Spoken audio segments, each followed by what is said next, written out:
Hi guys, ang ituturo ko ngayon ay DIY automatic light switch night and day using photocell.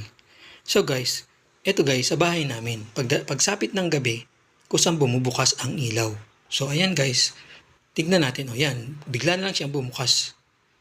So ay ganon din sa kabila guys, kusang bumubukas yan guys. So ayan din so ang tanong, paano ko yan ginawa? So ito ang photocell. Binili ko siya online.